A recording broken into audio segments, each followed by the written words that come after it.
right. Hall finds a seam, drives, kick out the corner. Roby pulls up, three-ball jumper. Nothing but the bottom of the net for Richard Roby. Forced the turnover. Roby trailing, sets up, fires from 25, and he hits from downtown.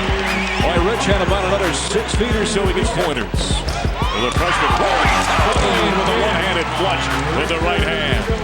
As Colorado attacks forecourt right, gives it a backdoor cut to Roby all by himself. Side to Thorne, back up top to Rich, drives on the right side, spins on his way to the hoop, lays it up and in, counted. The whistle and the foul. Oh, was that guy good back in the day, no doubt about it. Welcome to Buffalo Stampede. Voice of the Buffs, Mark Johnson. The young fella you were just looking at, he doesn't look any different, does he? Richard Roby joining us. He was here for the Buffaloes, a great player.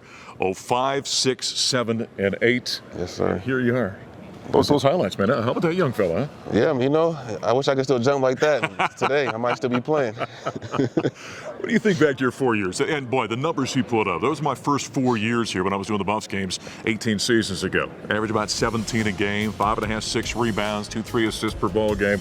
Maybe the wins weren't as many as we wanted back then, right? Sure. Yeah. What do you think about when you look back to that period? You know, I have great memories. You know, we're definitely transitioning. I love where the program is now and how it's progressed, and it's just great to come back and see that happening for the guys. And you know, I think I feel like I was a part of that transitioning, and so it feels good to be back.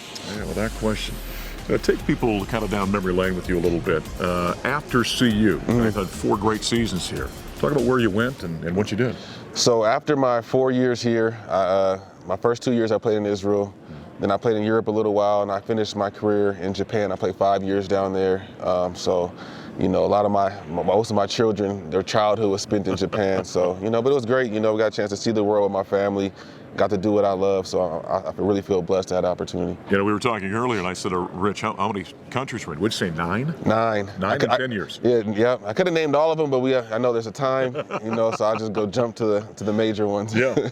That's an interesting existence, and I know the guys have done. You know, Josh Scott's playing overseas, and a lot of guys, Skip Booker, a lot of guys playing overseas right now. There's some very good basketball. It's very rewarding to go and do that, isn't it? Absolutely. I mean, the game is so global now, and players are getting better all over the world, and it's just that much competitive. So, you know, you have to definitely be on your P's and Q's, even though you come from here now. Before you go over there, you can just dominate. It's not like that anymore. You always have to be working on your game to really, you know, put yourself at the highest level. I remember a few years ago, I ran into Dominic Coleman, who was a great player here for the Colorado Buffs. You guys didn't cross over. Yeah, we did. We played 2 years together. Okay, I was trying to remember. Yeah. You know, Dom was saying, he said, on top of the fact I got paid to play basketball, made nice money, I got to travel the world. He said the education I got was unbelievable. Absolutely. I mean, that culture you get and how it humbles you to be able to travel and see the things that you see and feel how blessed you are to be here and you know, get that opportunity. Because if I don't went to the NBA, I may not never had that opportunity to see the world, and so, you know, it definitely was a blessing. Remind Buffs fans, how did you end up becoming a Buffalo, coming from California?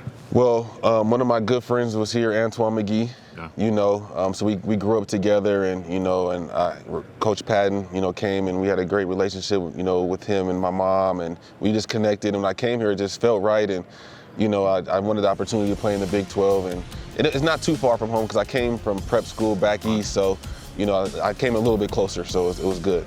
You look around this building right now. You have some great moments here. Yep. Give me one that stands out. Since we're playing Kansas, I did dunk on a couple players right on this court, so they might want to play that highlight too. You know, even though we never beat Kansas, that was a win for me. We got to find that one. Absolutely. That's good stuff. Senior year, so you can find it.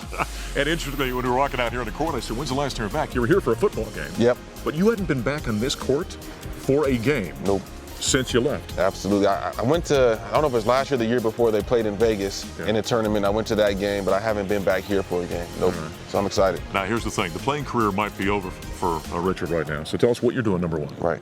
So I do financial services. I'm a broker. I have my office in Las Vegas. We're just, you know, helping people build their financial security, build wealth, and, you know, really teaching people financial literacy, something that a lot of people don't get a chance to hear. Where'd that come from? You know, just being bad with money. You know, I looked at my career, I'm like, you know, I'm making good money, but I never really was educated on what to do with it, so I wanted to educate myself, and I just felt like, you know, more people need to hear this, especially athletes, and, you know, now it's people in general I know need it as well, so I became really passionate about it, and, you know, I just fell in love with the business. When we ran into each other in the hallway, I said, well, I know you had one daughter, you've got 4 now, right? Yep. And another one on the way. Yeah, we don't know if it's a girl yet, so Okay. y'all got to pray for me, you know. So I told her it's a boy this time. I promised her, so you know. But it's exciting, you know. So my dad had a lot of children, so I guess I get it from him too. Right. Is that the plan? Just to keep going into No, it? no. This is absolutely done. You know, signed, sealed. You know, Right. it's over. Will you encourage your daughters to be athletes? You know, they played volleyball this year in middle school, and Right. they just made the basketball team. You know, I wish I would have, you know, got them in a little bit earlier, but we're overseas a lot. But, you know, that's what they want to do is want to do, but Right. as long as they're happy. All right. Who was a better athlete, you or your wife? Me, of course. oh. You know, her career ended a long time ago. You know, mine progressed a little longer. Great catching up with you. Appreciate it, man. One of the greats, and I'm telling you, this guy was a phenomenal player when I first got here back in that 05, 06, 07, 08 season. Richard Roby.